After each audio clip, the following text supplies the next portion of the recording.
Welcome back, students. This is another in-class practice question from the class for February the 12th. This is factoring trinomials when a is not equal to 1 and a is a prime number. All right, let's get started.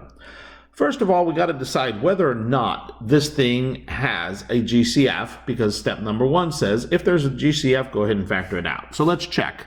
All right, so A is equal to 20, B is equal to negative 128, and C is equal to negative 84. All right, I'll give you a few seconds. You see whether or not this is factorable. Hit pause and go ahead and try to figure it out.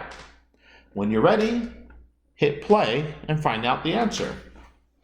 Okay, the answer was yes, this had a GCF, and the GCF was actually the number 4. So now my question is, well, what's left over after you factor out the 4? Well, 20 divided by 4 is 5. Don't forget the n squared. Negative 128 divided by 4 is negative. Well, 12 from 4 is 3, and 8 divided by 4 is 2, and that's an n. And then lastly, if you have negative 84, you know your answer is going to be negative because that's a positive. 4 comes out of 8 2 times, and 4 comes out of 4 1 time, and there you go. That's what we're working with. All right, let's move on to step number 2. If a is not equal to 1, then you will need to find the factors of c. Well, right now, you notice a is equal to 5. So we need to find the factors of a and c. So here we go. If a is 5, it only has one set of factors. If c is negative 21, it has two different factors. 1 times 7 and 3 times... Okay, I said that wrong. 1 times 21. I don't know why I said 1 times 7. Haha, must be tired. Okay, 1 times 21 and 3 times 7. All right, well, now we just need to figure out how are we going to create b using these factors. Well, notice it says use the sign of b to help. So b, you look over here and you realize b is negative, and c was negative. Well, that tells us one sign has to be positive, one sign has to be negative, and more importantly, the bigger one might be negative, but there's not 100% certain. So we come over here to c, and we make this one negative, and this one positive, this one positive, and this one negative, and now we just try and see if we can get this. All right, so here we go. And I'm going to change to this color and this color. Okay, so here we go.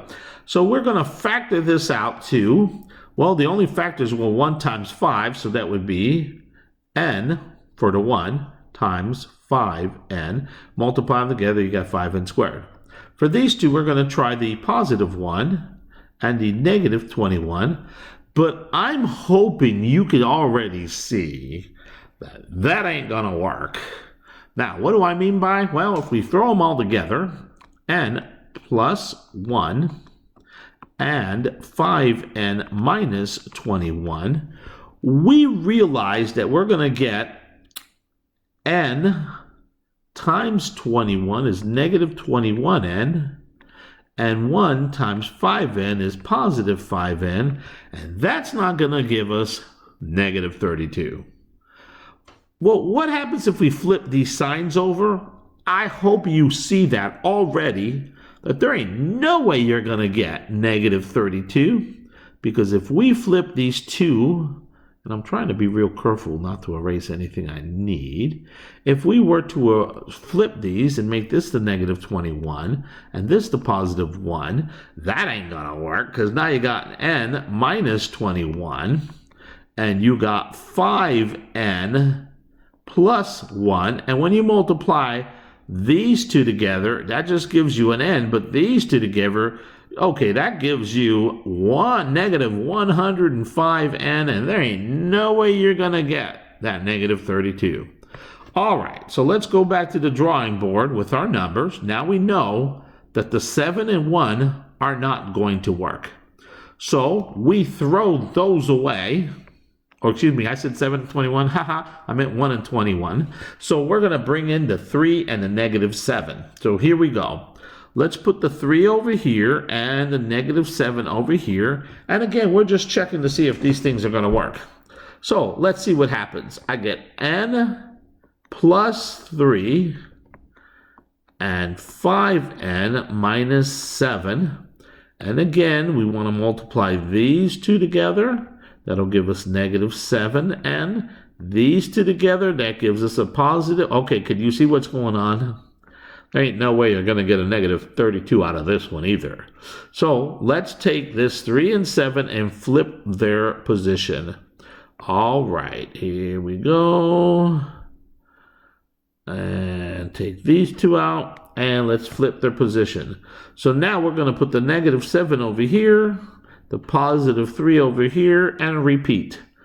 N minus 7, and this time we have 5n plus 3. Okay, let's see what happens. Take the farthest two away, multiply them. This time we get positive 3n. Take these two and multiply them, and we get negative 35n. And what do you get when you combine a positive 3 with a negative 35?